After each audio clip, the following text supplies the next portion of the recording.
Our next speaker is Pete Spyke. Mr. Pete Spyke is originally from Davie, Florida, and is a third-generation citrus grower and shipper currently living in Fort Pierce. Pete is a graduate of the University of Florida with a master's degree in tropical and subtropical fruit management. He worked for the university as a county extension agent for 9 years, and then began his own business as a citrus grower, manager, consultant, and shipper 30 years ago.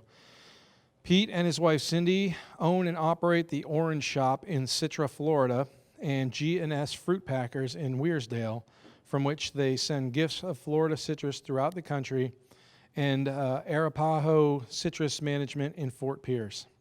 A lifelong sportsman, Pete has enjoyed duck hunting in the Everglades, Lake Okeechobee, the St. Johns Marsh, and Indian River, here locally in Orange Lake and Black Sink Prairie, and even made a few pilgrimages to Arkansas, Mississippi, and Minnesota in the Mississippi Flyway. For many years, Pete has been a leader in conservation and environmental stewardship and received the Florida Environmental Leadership Award by the Florida Department of Agriculture and Consumer Services in 2010. And today, Pete is going to be talking to us about Florida landowners partnering up to restore wetlands. So, Pete Spyke. Let me just say that what I'm going to be talking about today is a very, I think, unique interaction between a group of interested people, a group of landowners, property owners, and the Fish and Wildlife Commission. And it couldn't happen, I don't believe, without the group of people that we have working on this. And before I start anything, I'd like to get all of our FWC A-team involved with Orange Lake to stand up. Just very briefly, I'm not going to embarrass you, I promise. So Bruce and Patrick, Ryan, Matt, and of course our fearless leader, Steve Rockwood. Stand up there, buddy. Steve has to brave some pretty serious rapids from time to time as we float downstream, I can tell you that. So these are the guys that I'm going to be talking about, and I don't believe, and then of course on our landowner side, Orange Lake Association and private landowners, Lane Watts here representing our fearless leader, Kelby, who is out west in the summertime where he works. So those are the basic players, and again, I don't believe any of this could have happened without this specific group of people. They had to be open-minded enough, creative enough, and brave enough to try something new and see it all work out. So thank you to all of you, and let's get into the presentation. So what we're talking about is an area in what they call the Orange Creek Basin. So here's the city of Gainesville. Citra, where we're from, is down here. Hawthorne, so this is the area of Florida. The water, this is a drainage area. It's a Google map, Google Earth map, and you can see here's Noonan's Lake, Paynes Prairie, Loch Lusa, Orange Lake, Gainesville's up here. Orange Lake, Loch Lusa drained down, and then this is Orange Creek that flows out into the Ocklawaha. So this is the basic area of Florida we're talking about, and most specifically this lake here, Orange Lake. So this is a little bit closer shot of Orange Lake. It's a very historic place. This is Cross Creek that connects Orange Lake and Loch Lusa. And some of the features of Orange Lake, this is McIntosh Bay, Big Bay. This was my ringneck hole when I was in college, was right there. And SN Run is where we're located down here. PG Run is this is the drainage path of the lake out under 301 and off to Orange Creek. History, just a brief history. These are some flakes of chert that we picked up in our project as we were going through it in the last year. And these, excuse me, wrong button. There's a broken off spear point, and all of these flakes were created when somebody was making that, and that would have happened somewhere around 10,000 years ago. So 10,000 years ago, there was a cat sitting on our land that was making a spear point to hunt mammoth. So that's how far back Orange Lake is. It's probably had to do with the real estate market during an ice age or something like that. And of course, late 1800s, Citra, where we're from, was the center of the Florida citrus industry. There were, all the fruit was shipped out on rail, 5 rail spurs coming into Citra, going to different parts of the country. Everything was, and Citra is the perfect place to grow citrus except for one thing, and that is that it's far enough north to where you get cold weather and get a freeze. And in 1894-95, there were back-to-back freezes that wiped them all out, and the industry began to move south. But we're still there, and this is what we do in Citra. These navel oranges were actually grown in our grove in Citra with no sprays. That's how they come off the tree naturally up in that part of the country. So that's why we're there and why we're interested. And of course, Cross Creek is famous for Marjorie Kinnan Rawlings, who lived there and won a Pulitzer Prize for her book, The Yearling. This one is a story of Marjorie's life in Cross Creek, and if you guys are ever looking for a read, this is a fabulous book to read. It sounds like it wouldn't be of much interest to duck hunters, but I can tell you that it's a wonderful, wonderful book. You can see why she won a Pulitzer Prize if you read that. So here's some shots of Orange Lake over time. This is from 1999.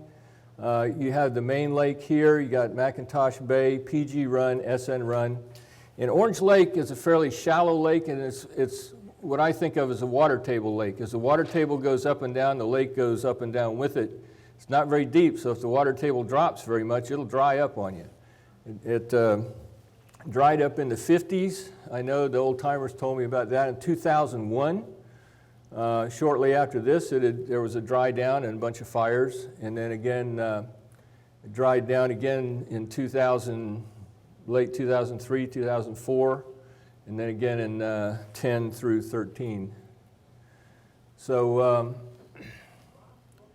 I believe that. I can't quite read that date up there. I don't have it memorized. That's 2004. Okay, that's after a dry down, and when the hurricanes came through, Francis, Jean, Charlie, all came through, dumped a bunch of water. So there was a fair amount of water here in McIntosh Bay, open water in SN Run, PG Run.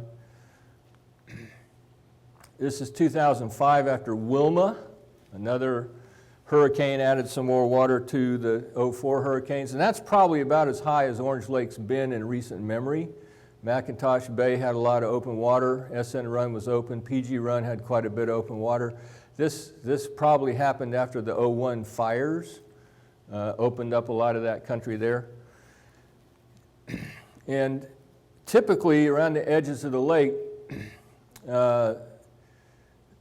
the habitat was what they call shallow marsh. And this is the productive shallow water habitat, mixed vegetation, some open water that's so productive for bass. Orange Lake's a famous bass fishery, and also good for ducks and other wildlife and fish. And that is a highly desirable habitat type. And Orange Lake had a lot of that, or has a lot of that when it's in good shape. But then as we approach about 2013, we're in a drought. And actually that country's been in a drought for a long time, but it got pretty severe. One of those years there, I think they only had something like 12 inches of rain in places in Ocala all year long. And so she finally pretty much dried up by 2012, except for the deepest part of the lake was still open water. But all of this, SN Run, PG Run, McIntosh Bay, they were dry. Now, what happens? When the lake dries up, it has a layer of muck that's built up, organic matter. And when it dries up, then plants grow on the muck. And it's very rich. It has a lot of nitrogen as it begins to oxidize in the air. It's good fertilizer, and so it becomes populated with the Carolina willows that you talked about, elderberries, maples, other woody brush, and that becomes what they call shrub swamp. Shrub swamp is not good. Not very much can live there. Some of it is okay as in the matrix, but if you have too much of it, then the habitat loses productivity. And again, you have a lot of vegetation growing on the muck, some of the succulents that will pop up. Now, then what happens is when it starts raining, all that muck is just sitting on top of sand. It's not integrated into the subsoil. When the water comes back up, all of that muck that's held together by the plant roots pop up and begin floating around in the lake. And that is the habitat. It takes up space. Nothing can grow underneath it. This is some of the succulent type of floating vegetation. This is after the lake came up in 2015. This is some of Ryan Ham's pictures of Hageberry boat ramp. And these are what they're calling tussocks out there. And all of this is floating vegetation. So here's a little path that you see that Ryan tries to keep open to keep the boat ramp open. And this was a day when the primary wind was out of the east. So the wind switches and goes out of the west, and that's what Hageberry looks like at that point. And all of those floating tussocks are over on Marjorie Kennan Rawlings' boat ramp on the other side of the lake. So this floating woody island and the floating tussocks are a real problem in Orange Lake. And the reason why they're there is because we don't allow the lake to burn when it's dry. Under normal circumstances, when there was a dry down, the lake would catch fire and all that vegetation would burn. The muck itself would actually burn. And then when the water came back up, it would be nice shallow marsh. But since we don't allow burns because of safety reasons and people living around there, then what happens is instead of getting nice shallow marsh, we have shrub swamps and tussocks. So, why does it matter to you? Well, here's a graph of duck populations in Orange Lake. And you can see this is the years I were in college. I didn't have very good hunting. But there are some years when the duck populations got up to over almost 6,000 ducks on the lake, primarily ringnecks. The purple line is ringnecks.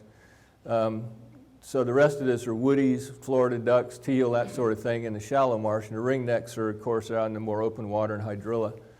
So goes habitat, so goes ducks. If you want ducks, you got to have the right kind of habitat. And right now, the habitat was not ideal. There is an agency or a group called the Orange Creek Basin Working Group, Interagency Working Group, made up of these organizations: St. John's, Orange Lakes and St. John's, DEP, Army Corps, Alachua County has a seat, City of Gainesville, Marion County, and then of course FWC. These people meet and talk about management of everything in Orange Creek, all those lakes and Paynes Prairie, focusing primarily on water quality, nitrogen, that sort of thing, phosphorus. And due to this dry down and this profound effect of the consequence of the dry down, they did a study. And this study is available on our website or on the Orange Creek Basin website. It's 132 pages, but if you're interested in aquatic habitat at all, this is a great read. It's easy to read, it's easy to understand. And the FWC performed this study on the habitat. And the first thing they did is they said, okay, what is ideal? What's the lake-wide proportion of the habitat types of each kind? So you got tree islands, shrub swamp, shallow marsh, floating marsh, deep marsh, floating islands, open water, and then hydrilla, SAV. And for ducks, there's a perfect recipe right here, this line. So you want 5 to 10, 20 to 30, 10 to 30, and then in the open water you want as much hydrilla as you can get for the ringnecks. We may not like hydrillas for other reasons, but for ducks it's a good thing. And not only did they say, well, part of it's a percentage, but the other part of it is how it's arrayed. So these are possibilities of 50% vegetation. So here's your vegetation all in one wad, here it is, or open water, here's it all in one place, open water in little pockets, and then these kind of things, which are, I think, some FWC's artists attempted showing what a shallow marsh is supposed to look like. And ideal waterfowl habitat, that's the ideal. So not only were they ranking in the study the habitat itself, but how it was arrayed, how it was mixed up. And so they actually broke the lake up into little cells and described what was in those cells to create a geographic information system map, a GIS map. And so this is 2007, 2010, 2013 after the dry down. The lake, incidentally, has come back up now. But I want you to focus on the red. Red is low value habitat, and that's primarily shrub swamp. So 2007, the lake's drying down. 2010, here's 2013. When you see most of the lake in red of low value habitat, you don't have any ducks, you don't have any fish, and you got a problem. More directly to this group, this is a ringneck duck habitat, 2007, 2010, 2013. And you can see when the water was up, the ringneck and the hydrilla were primarily around the edges of the deep lake. As it drops, then they move into the deep lake because it went from open water to deep marsh. But in 2013, that's 61 hectares, which is like 100 acres of ringneck habitat, down from 7,000 acres in 2010. So that's what the dry down did to Orange Lake. This is wood duck habitat, which is an indicator species for the dabbling ducks, puddle ducks. And again, 2007, these are the shallow water marsh areas, prime habitat for wood ducks, dabbling ducks. 2010, pretty good year. Here's 2013, and the water is coming back up, but instead of being shallow marsh, that's woody shrub swamp. So the conclusion was basically that the map coverage exceeded the target ranges for shrub swamp and floating marsh, fell short for shallow marsh, deep marsh, floating island, open water. All years showed an excess of shrub swamp habitat and shortage of shallow marsh habitat. So what do we need to do? We need to transition Orange Lake from the shrub swamp and floating marsh to shallow marsh. That's how you get the ducks back, that's how you get the fish back. And guess who is in charge of that kind of thing? And it's our friends at SWC, the fellows that just stood up and introduced themselves. So they're the lead agency through their Aquatic Habitat Restoration Enhancement group, which is Steve Rockwood. I believe that's what you head up, right? Yeah. So, but the U.S. Fish and Wildlife Service also has programs related to habitat for migratory birds. And because of that connection to migratory birds, there's funding available from U.S. Fish and Wildlife. And whatever you do in the lake, you also have to make sure that Alachua County, the lake actually lies in Alachua County, and they have an environmental department. The Army Corps of Engineers and the DEP's requirements and permitting requirements are satisfied as well. But the lead agency is FWC. They coordinate all the rest of this stuff. And so here we are, we have this lake. FWC has an interest in doing it, and we have a fearless leader named Kelby Watt, who is probably the most energetic, driven guy I've ever met in my entire life. And Kelby started working with FWC to come up with a partnership. And through Kelby's research, we found that there were things that landowners could do on the edges of the lake during dry downs for aquatic weed control, okay? We can't go out in the lake, out in the water, but if it's on the shoreline and it's not flooded, we can get permits to do aquatic weed control. Excuse me. And then the partnership is that, okay, if the landowners are going to come in and do shoreline restoration, will FWC then come in and take it from the shoreline on out into the open water and complete the restoration in the areas where they can work? So through that, and Kelby worked with FWC and the agencies, got permits himself, did some projects, worked out. He decided to take the show on the road, got some of us other landowners involved, and a number of us have performed projects on our shorelines. And in the process, we formed Orange Lake Association, which is a 501c3, and it's made up of riparian landowners, people who own land around the lake, as well as interested parties who are stakeholders and users of Orange Lake. So we've got pretty good membership, and this is our website.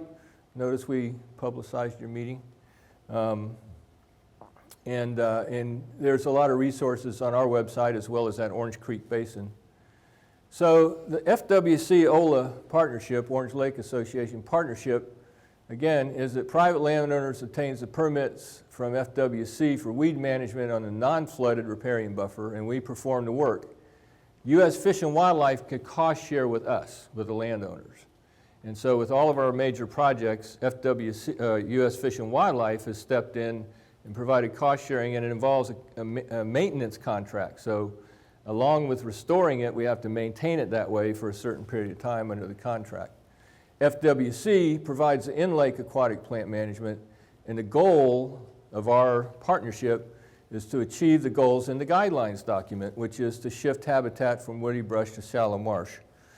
Patrick probably has a longer list of goals, but that's the fundamental one. So we've done some pilot projects. The biggest one is down on SN Run, where Kelby has his property and we are. There's another fellow down there, Chester Catterson, who's involved, and Robbie with the fish camp, can't remember his last name.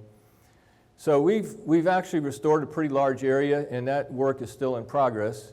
There's another project planned for Kay Richardson up around Evanston, I believe, for this year, where Kay did a project on the lake shore, and then Patrick is planning on doing the work in the lake. So this part of it is a more recent map. And right down here is SN Run, and that's where our primary pilot project has been, where we've been working. So that's a close-up of the SN Run area that's been restored. Here's our property, and Kelby is around here. So the landowners have restored this part of the shoreline, and Chester over here. And then FWC has come in the open water area now that the lake is up, and they've done harvesting and work in there to open that up. And all of this is shrub swamp. These are giant floating islands of willows. So this looks like that today. Tomorrow all this stuff may have floated over to that side. So we still need to attack and keep attacking until we get these areas cleared out. And then the entire SN Run area will become shallow marsh. So that's my video, if you want to crank it up, and I'll try to narrate through it.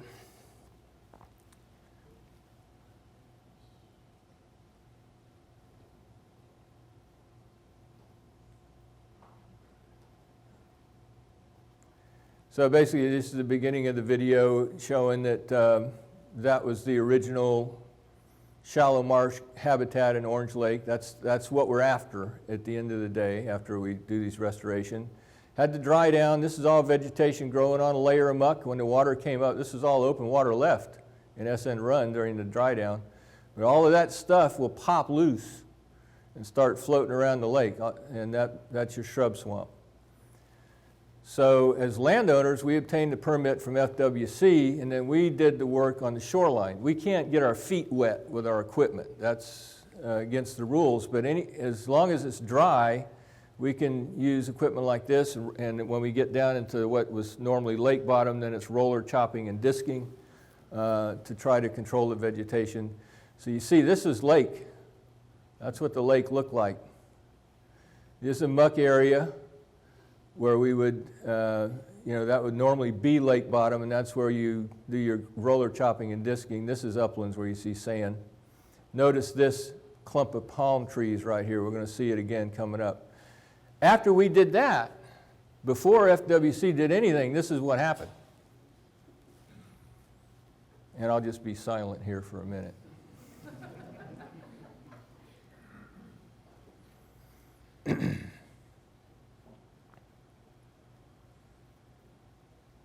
So basically, what did we prove? We proved that restoring shallow marsh habitat is good for ducks. There they are.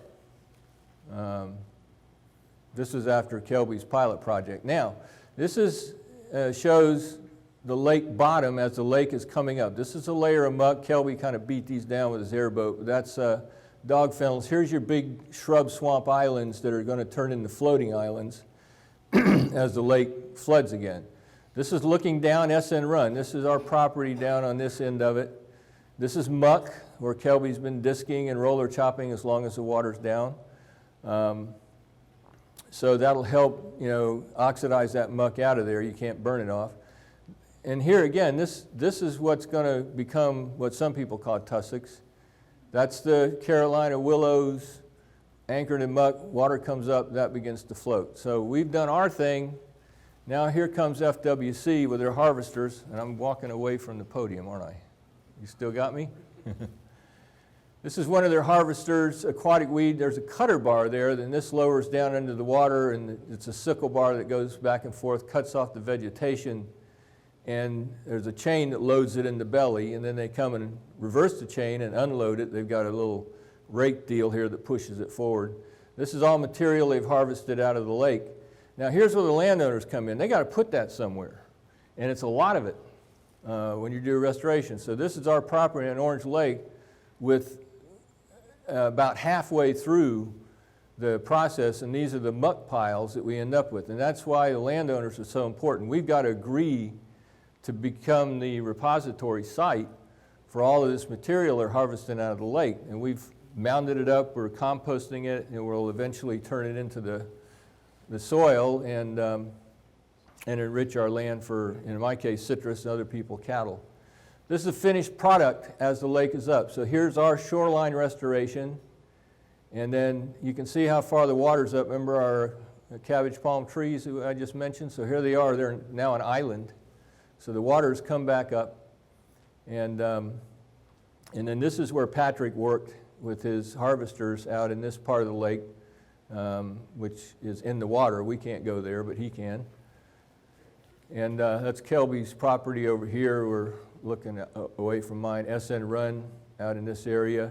These are the shrub swamp areas that still need to be harvested, but you can see how nicely this turned out. This is beautiful, and it'll repopulate very quickly with lily pads, maiden cane, and that sort of thing, and become that ideal duck habitat we're all looking for.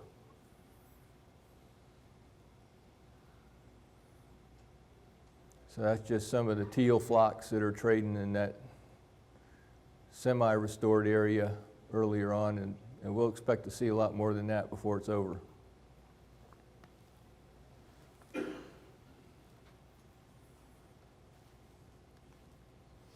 Okay, so in summary, the landowner agency partnerships, what OLA and FWC did is we sort of pioneered this very in-depth, very involved relationship between landowners, interested parties who've come together to form Orange Lake Association, and FWC to be able to accomplish something that makes each part better. In other words, if all FWC did was restore the lake part and we didn't do anything about the shoreline, it wouldn't be as good. If all we did was the shoreline, they didn't do the lake, then it wouldn't be as good. If we both do those things together, then the outcome is far superior.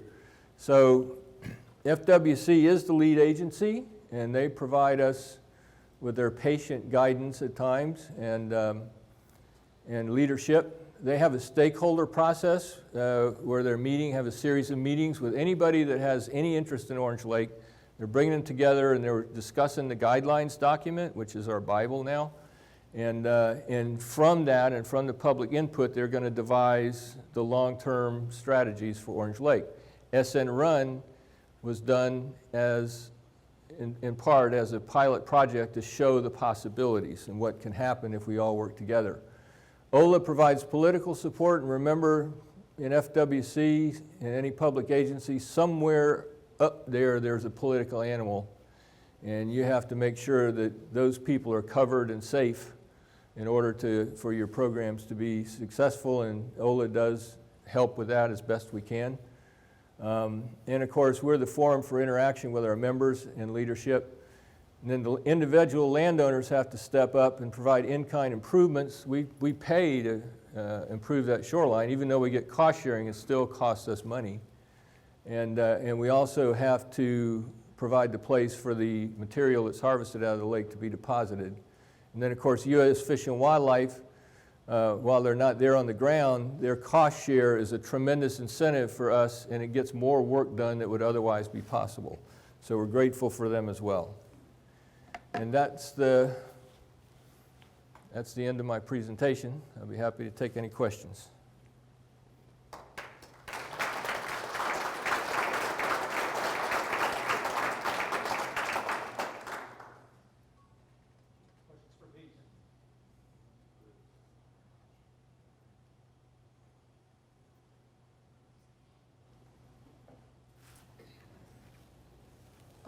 I know you probably don't know exactly, but what are your expectations for the stakeholder process and how that's going to end up?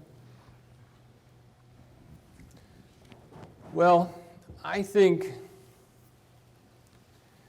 I would say a couple of things. In other words, we had a public meeting after the lake came up, and there was something like 1,500 acres of this floating marsh, the tussocks, that were plugging up the boat ramps. People were getting stranded out of the lake. They'd leave the boat ramp in the morning, the wind would blow the tussocks in, and they couldn't get back. Big problem. FWC came up with a potential solution to try to control those with some targeted herbicide applications. Had a public meeting, and there was a huge outcry and protest against doing that. Now, as a result of that, FWC decided that it wasn't probably a good idea to move forward with the herbiciding, but in the meantime, all those tussocks have now been growing and becoming a bigger problem than they were at that point. So by not acting, the lake has suffered. And I think the lesson we learned is that in order for people who are interested and involved to be able to materially participate in decision making, they've got to have information and understanding about how things work. So the stakeholder process, to me, is designed to do two things. Number one, it will eventually shape the management program that we need to do as landowners and FWC to achieve the goals of the guidelines document. But at the same time, it's going to flush out the needs for education that FWC would need to do with interested parties to help them understand how all this works. And understanding that, yeah, you may believe this with the bottom of your heart, but understand that there's a consequence to taking that route. And you have to decide whether or not that consequence is worth digging into your belief or perhaps considering that there may be some middle ground. So I think both of those things, I see them happening.